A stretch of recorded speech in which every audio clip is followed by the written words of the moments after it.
이어서 수업해 보도록 할게요. 우리 첫 시간에 음절의 끝소리 규칙에 대해서 배웠었고요. 두 번째 시간에는 동화 중에서요. 우리 비음화, 유음화에 대해서 배웠습니다. 동화는 다른 음운에 영향을 받아서 일어나는 거라고 했죠. 그래서 영향을 주는 음과 영향을 받아 변하는 음에 대해서 얘기했어요. 영향을 주는 음이 무슨 음? 동화음. 그 다음에 영향을 받아서 변하는 음이 무슨 음? 피동화음. 이제 이런 용어들에 익숙해져야 돼요, 여러분. 그러면 동화음이 앞에 위치하는 그 동화 현상은 혹시 무슨 동화라고 하나요? 순행 역행 중에서? 동화음이 앞에 있다. 동화음은 원인이거든요. 그러면 피동화음은 결과예요. 원인과 결과로 이어지면 당연히 순행 동화겠죠. 그 다음에 피동화음이 앞에 위치해. 그럼 결과가 먼저 왔죠. 그런 경우에는 역행 동화라고 불러주는 거예요. 그래서 그렇게 순서에 따라서 나눠주고요. 그 다음에 지금 여기에서 선생님이 비음화를 공부할 때 동화음이 비음이에요. 비음화는요. 그쵸? 선생님이 이렇게 말해도 다 알아들 수 있는 거죠. 그래서 비음의 영향을 받아서 일어난다. 지금 여기 앞에 다른 음운의 영향을 받아라는 말이 여러분 생각보다 되게 중요해요. 왜냐하면 아까 동화는 다른 음운의 영향으로 일어난다며. 그러면 음절의 끝소리 규칙은요? 그러니까 그건 뭐냐? 그 음운이 처한 환경 때문에 일어나는 거예요. 예를 들면 어떤 환경? 이것도 3개 배웠다. 어디에서 일어난다고 했죠? 어말에서. 단어의 끝에서. 또 자음 앞에서. 그리고 무슨 형태소? 실질 형태소 몸 앞에서 일어나고요. 아깝네요. 형식 형태소 몸 앞에서는 안 일어나죠. 그래서 무릎에다가 이를 붙여볼까요? 발음해보세요. 무릎이. 밤낮에다가 으로 붙여볼까요? 밤낮으로 라고 읽어야죠. 왜냐하면 조사는 형식 형태 소라 음절의 끝소리 규칙이 적용되지 않기 때문입니다. 그죠? 무릎이 그 다음에 밤낮으로 이렇게 읽어줘야 돼요. 그죠? 자, 그러면 다시 음절의 끝소리 규칙은 다른 음운의 영향을 받아 일어나는 게 아니고 동화는 다른 음운의 영향을 받아 일어난대요. 그래서 동화음을 잘 찾아야 돼요. 자, 동화음이 비음이면 비음화라고 하고요. 동화음이 유음이면 유음화라고 해요. 그죠? 자, 그러면 비음으로 변할 수 있는 비음화는요. 파열음이 비음으로 변하든 유음이 비음으로 변하든 그렇게 변해야 비음화라고 했습니다. 그래서 이런 관계에 있었죠, 여러분? 기억하시죠? 그 다음에 유음화는 어떻게 일어났죠? 유음의 영향을 받아서 비음이 유음으로 이제 비음이 유음으로 바뀌는 거예요. 어떻게? 이렇게. 이게 이제 유음화였죠. 비음이 유음으로. 자, 이런 관계에 있었어요. 그러면 오늘은 동화 중에서요. 이번에는 3번째 시간입니다. 동화 중에서 구개음화에 대해서 알아볼게요. 비음화, 유음화는 한 거예요. 자, 그러면 구개음화. 일단 얘도 동화니까 당연히 동화음이 존재하겠죠. 근데 얘는 동화음이 무엇이냐? 얘는 좀 독특해요. 동화음이 혹시 뭔지 아시나요? 구개음화는 무엇에 영향을 받아 일어나죠? 이 몸에 영향을 받아서 일어나잖아. 이거 다 배운 거잖아. 그치? 근데 이거를 용어를 바꾸니까 헷갈리지. 원래는 이 모음에 영향을 받아. 그것도 어떤 이 모음? 종속적 관계를 가진 형식 형태소 이 모음이잖아. 그러니까 너네가 다 아는 거야. 이 모음 앞에서 디귿이 지읒으로 교체되는 거. 다 알고 있는 거지. 근데 여기다가 조금 어려운 용어만 덧붙이는 거예요. 형식 형태소 이 모음 앞에서 이 말 대신 종속적 관계를 가진 형태소라고 하면 거기부터 헷갈리기 시작하죠. 종속적 관계가 뭐야? 종속적 관계가 형식 형태소예요, 여러분. 그 다음에 여기서 이제 이 모음에 영향을 받아. 이것도 동화음이 이인 뭐 이렇게 하면 또 헷갈리기 시작하죠. 그러니까 용어랑 친숙해지는 그런 연습을 하시면 돼요. 다시. 자, 구개음은요. 사전으로 정의를 찾아보면 우리 문법적으로 정의를 이렇게 하고 있어요. 실질 형태소의 받침 디귿 티읕이 형식 형태소 이 모음 앞에서 자, 얘가 무엇으로 교체되어 발음돼요?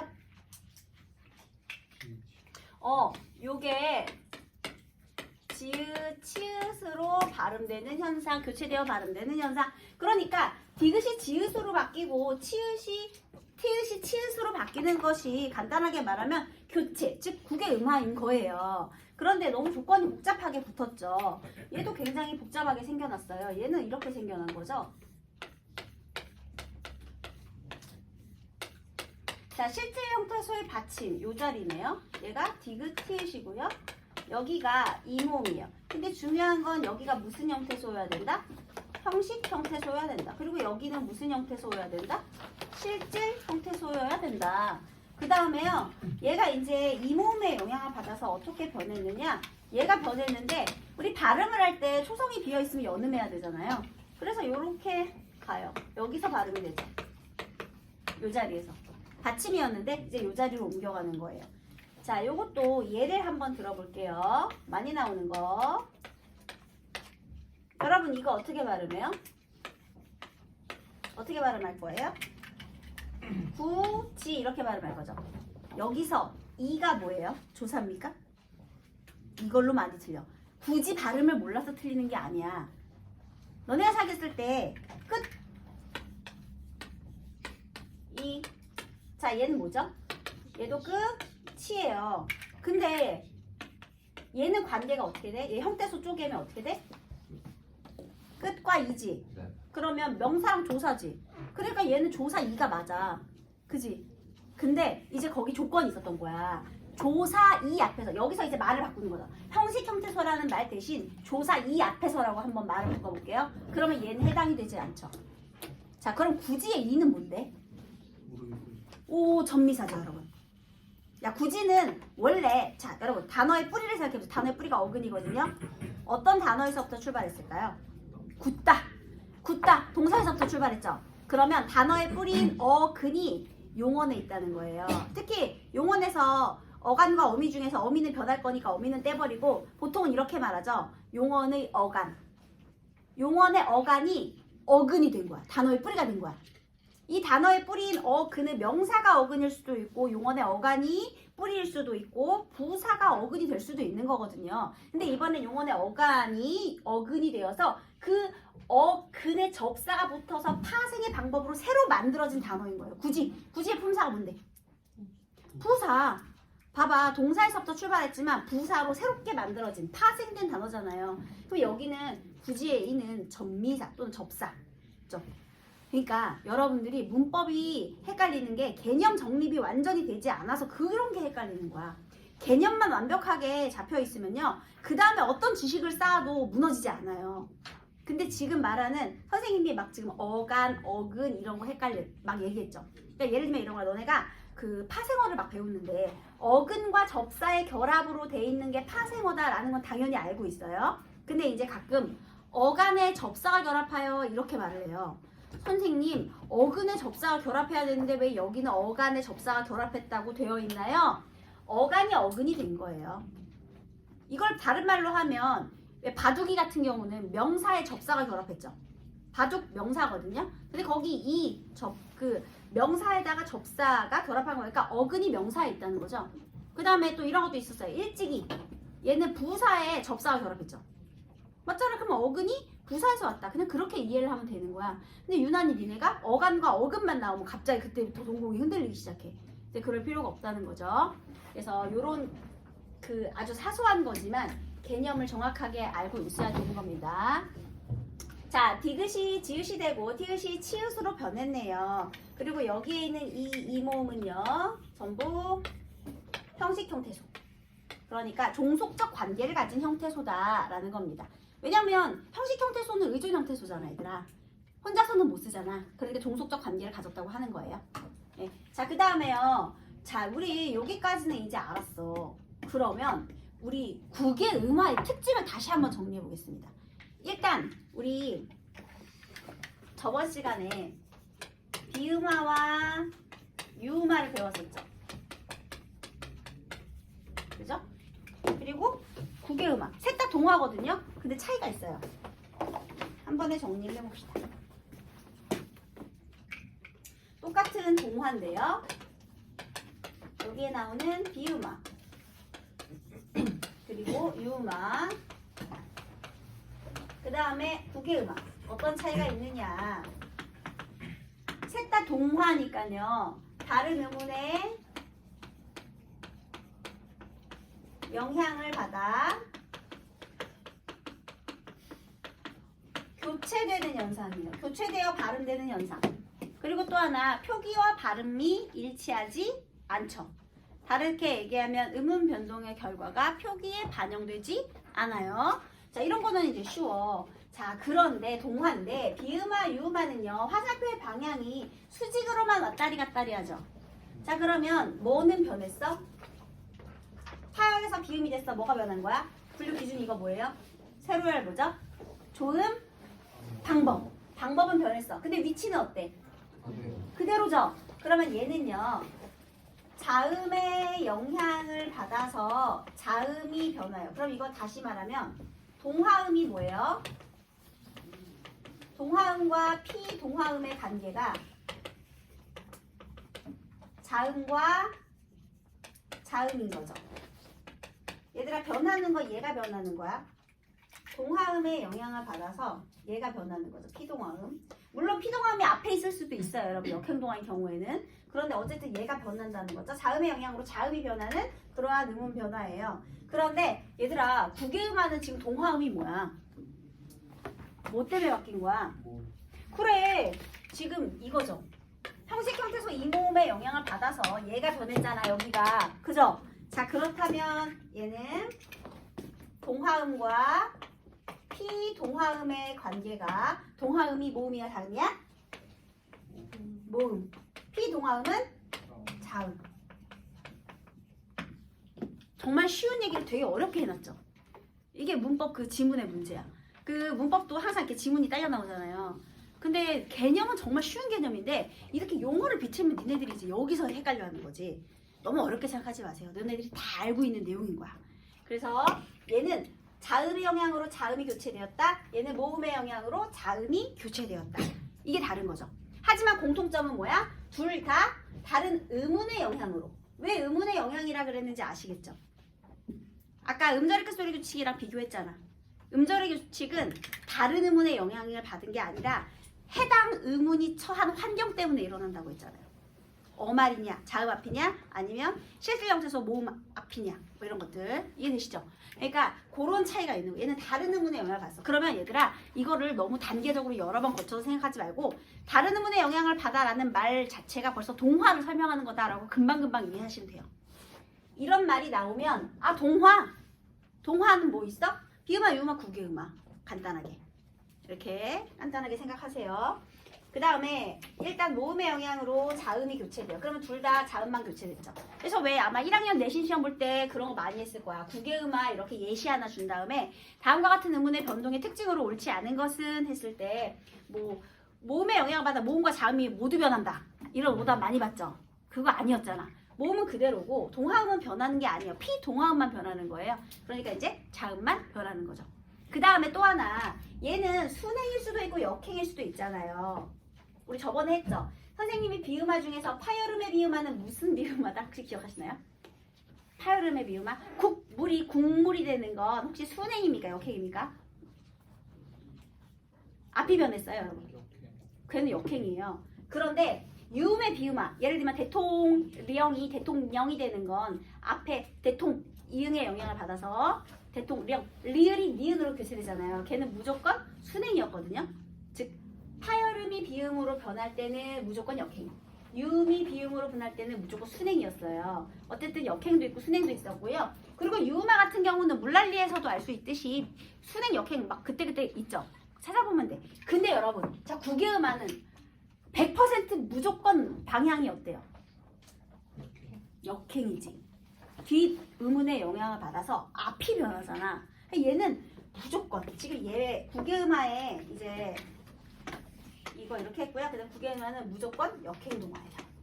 그 다음에 또 하나 실질 형태소와 형식 형태소 사이에서 일어난다면서요. 그치? 그러니까 얘는 다른 말로 하면 형태소 사이에서, 그러니까 형태소 내부에서는 일어나지 않는다는 뜻이죠. 형태소와 형태소 사이, 그것도 무슨 형태소에서만? 실질 형태소와 형식 형태소 사이에서만 일어난다는 거죠. 그래서 여러분 그 많이 나온 것 중에 혹시 기억하시나요? 아마 이거 많이 했을 건데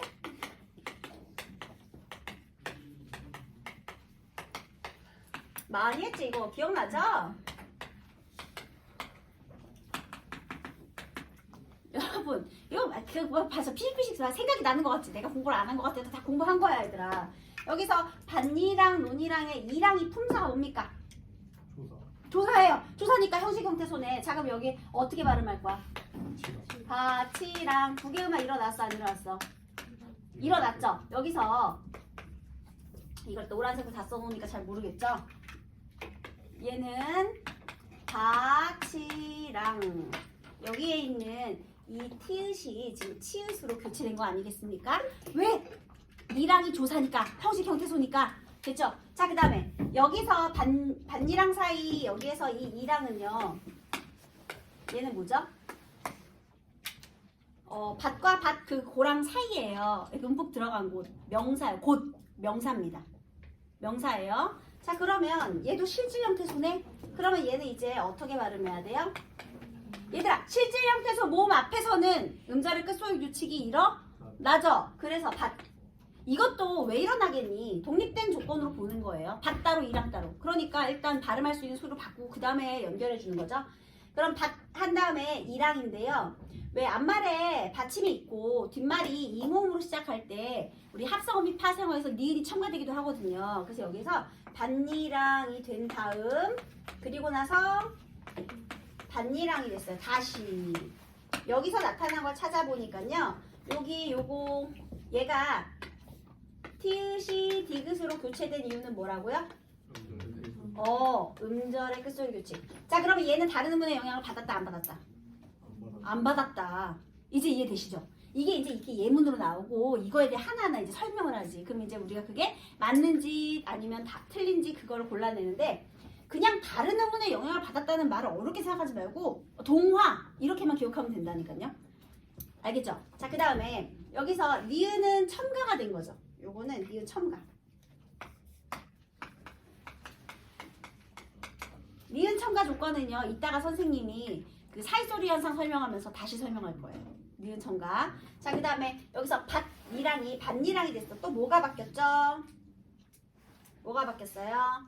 여기서 디귿이 니은으로 바뀌었죠. 그러면 디귿이 니은으로 바뀐 것은 비음으로 변하면 뭐라고? 비음아 이렇게 되는 거죠. 비음으로 변하면 비음아. 어렵지 않지? 자 그러면 이것도 또 이렇게 말하죠. 이거 할 때 첨가된 음운이 다른 음운의 영향을 받아 교체되었다. 맞아요? 틀려요? 틀렸어. 뭐가 틀렸을까? 첨가된 음운이 교체된 게 아니고 첨가된 음운의 영향을 받아 받침이 교체된 거죠. 이해됐어요? 이런 거. 그러니까 예를 들면 이거 지금 얘는 음절의 끝소리 규칙하고 비음화가 일어났는데 예를 들면 이런 것도 있잖아요. 물약 있죠. 물약. 이게 물약이 되잖아요. 얘는 얘들아 초성의 이응은 음은 아니지? 이건 그냥 아무것도 아니야. 없는 거야 그냥. 그럼 여기 뭐가 됐어? 니은 첨가됐죠. 그런데 이번에는 첨가된 음은 자체가 뭘로 변한 거야?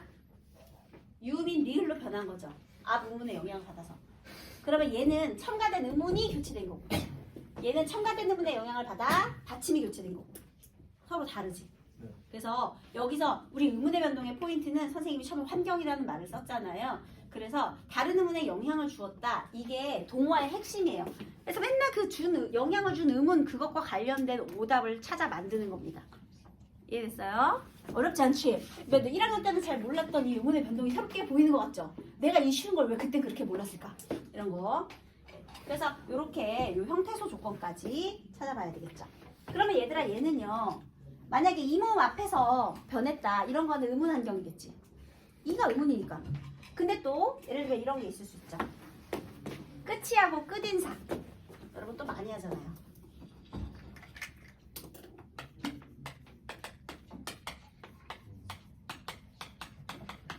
자, 이것도 한번 발음해 볼까요? 얘 어떻게 발음해요? 얘는요. 얘는 끝이. 그 다음에 얘는 어떻게 변했다고요? 인사. 티읕이 치읓으로 교체된 건 어떤 현상이다? 구개음하다. 왜냐하면 끝 이의 이는 조사니까. 형식 형태소니까. 형식 형태소 앞에서의 티읕은 치읓이 된 거예요. 그러면 그러면 여기 인사 이놈은 뭐예요? 얘는 실제 형태소잖아. 형식 형태소가 아니죠? 자, 그러면 똑같이 이 모음 앞에서 왜 얘는 이 티읕은 치읓이 되었고 이 티읕은 디귿이 되었잖아요?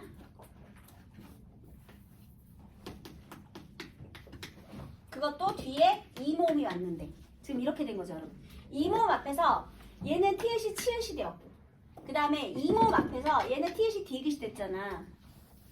같은 의문 조건을 가지고 있는데 어째서 발음이 달라졌죠? 형태소 조건이 달라서. 이제 알겠니? 그거야. 너무 쉽지? 그치? 아니야, 하나도 어렵지 않아. 이게 다 뭐냐면 기본 개념이야. 개념만 알고 있으면 하나도 어렵지 않아. 아, 훌륭합니다. 여러분 이제 의문의 신이 될 거예요, 이제. 그 다음에 그래서 요게 이제 그 국외음화의 특징이죠. 그 다음에 선생님이 하나의 형태소 그 내부에서는 일어나지 않는다라고 말을 했잖아요. 이 형태소 내부에서는 일어나지 않는다. 이게 뭐냐면요. 이게 나중에 이제 중세국어랑 같이 연결돼가지고 또 나올 수가 있겠죠. 선생님이 고전 문학을 공부할 때 맨날 읽기 시키잖아. 근데 거기에 표기가 국외음화 안 된 표기가 되게 많죠. 그지? 그래서 예를 들면은요. 현. 하늘천이야, 하늘천. 현이라고 돼 있어. 얘들아, 요거 여는 어떻게 쪼갤 수 있죠? 이와 어. 자, 그러면 이 모음 앞에서 나중에 티읕이 치읓이 될 거죠. 그래서 천이 된 거잖아. 원래 티언이었잖아. 그지? 그러면 천, 형태소가 하나죠. 이렇게 하나의 형태소 내부에서는요. 중세 때에는 국외음화가 일어나요. 그래서 이미 하나의 형태소 내부에서는 중세 때 국외음화를 다 거쳐서 이미 끝났기 때문에 현대에 와서 다시 그걸 적용하지 않는 겁니다. 이미 끝난 거예요. 그러면 예를 들면 이거 볼까요? 견디다. 여러분 견디까지가 어간이죠? 견다라는 말 없잖아. 견디까지가 어간, 다가 어미예요. 그런데 얘는 지금 이 모음 앞에 디귿이 왔지만 견지로 바뀌지 않았어요. 그쵸? 왜냐하면 하나의 형태소기 때문에 변하지 않는 거예요. 그런데 사실 중세 때 만약에 이놈이 원래 중세 때도 이렇게 견디였으면 얘는 아마 견지로 바뀌었을 거야. 중세 때. 근데 얘는 사실 중세 때 견디였어요. 여러분. 얘는 의지. 이가 앞에 오지 않았죠. 그러니까 얘는 국외음화가 일어나지 않고 현대까지 이어져 왔는데 나중에 이제 이중모음이 발음하기 어려우니까 되게 단모음으로 많이 바뀌거든요. 아까 치암도 여도 어로 바뀌었잖아요. 그런 것처럼 얘도 이게 이제 이모음으로 바뀔 거거든요. 근데 국외음화 안 일어나고 그냥 살아남은 거죠. 이해되셨나요? 그래서 중세 때에는 하나의 형태소 사이에서도 일어나지만 우리 현대 문법에서 말하는 국외음화는 하나의 형태소에서는 일어나지 않는 거예요. 자, 그 다음에 사실 우리 또 국외음화는요. 이런 것들도 많이 나오지만 여기서 많이 나오죠. 종속적 관계를 가진 히 앞에서도 일어난다. 이런 거 많이 나오죠. 자, 왜냐하면 먼저 이놈이 뭐부터 돼요? 축약부터 일으키겠지. 그래서 구, 티다. 그리고 나서 구, 치다. 이렇게. 어쨌든 여기에 있는 이 모음 자체도요. 어쨌든 전미사잖아, 얘들아. 그치? 그러니까 형식 형태소 이 모음 앞에서 티읕이 치읓으로 변한 거죠. 그쵸? 그래서 요거까지. 근데 보통 이 국외음화의 예로는 이게 많이 나오죠. 붙이다, 닫히다, 붙이다 이게 많이 나와요. 그래서 요게 이제 국외음화가 되겠습니다. 그래서 국외음화의 특징은요. 우리 다른 음운의 영향을 받아 일어난다. 그 다음에 동화음은 모음이다. 그러니까 모음의 영향을 받아 일어난다. 역행동화다. 그 다음에 형태소 사이에서 일어난다. 이것이 특징이고요. 그 다음에 마지막으로 얘는 비음화, 유음화는 아까 조음 뭐만? 방법만 아니면 조음 위치만? 방법만 변하죠. 그런데 여기는 조음, 위치와 방법이 모두 변하는 거죠. 자, 지금 우리 현대의 표준 발음법에서는요. 조음 위치만 변하는 것을 조음 위치만 변해도 그것도 동화거든요. 근데 그거를 표준 발음으로 인정하지 않고 있어요. 그래서 그것도 예문만 들어줄게요. 자, 왜 표준 발음으로 인정하지 않느냐? 예를 들면 이런 거예요. 여러분, 요즘에 이거 환자 너무 많죠? 그죠? 어떻게 읽어야 옳은 발음일까요? 그대로 감기예요, 여러분.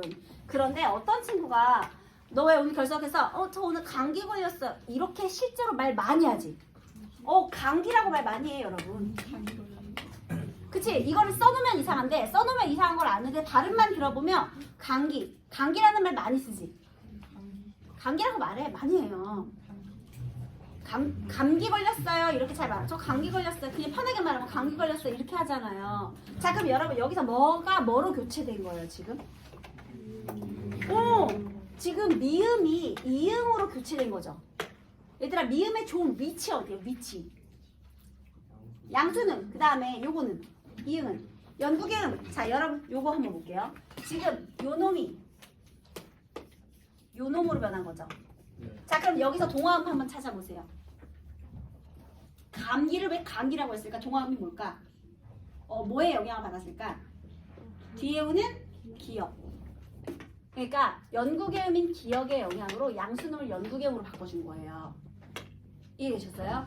왜? 어쨌든 위치가 그대로라는 건 조금이라도 발음이 편해질 수 있는 거잖아. 그래서 감기보다요 감기가 편해요. 여기서 다 놀거든요. 그러니까 발음이 편한데 이것은 표준 발음으로 인정하지 않아요. 그래서 그냥 감기라고 해야 돼요. 표준 발음 인정 안 해요. 그냥 거기 우리 지금 현대문법의 표준 발음법에서 위치만 변한 것은 인정을 하지 않습니다. 방법이 변하든지 방법 위치 다 변하든지 해야 돼요. 그리고 참고로 국외음화는 이렇게 변하죠. 이렇게. 근데 다만 여기는 이모음의 영향을 받아서. 여러분 왜 이모음이 동화음이 됐는지는 아시죠? 이모음이 소리 나는 위치가 혀의 위치가 얘하고 비슷해서 그래요. 그래서 D 하는 것보다 G 하는 게 편해서. 그죠? DDD보다 GGG 편하죠. 혀의 위치가 비슷해서 발음의 경제성을 위해서 쉽고 편하게 발음하려는 현상이 나타난 거예요. 그래서 사실 저런 걸 뭐라고 하느냐? 동요 중에서 연국의 음화라고 하는 거예요. 연국의 음으로 바뀌면. 연국의 영향을 받았잖아요. 연국의 음화라고 하는데 요거는 표준 발음으로 인정하지 않는다. 왜 인정하지 않느냐? 좋은 위치만 변했기 때문이다. 이렇게 되는 겁니다.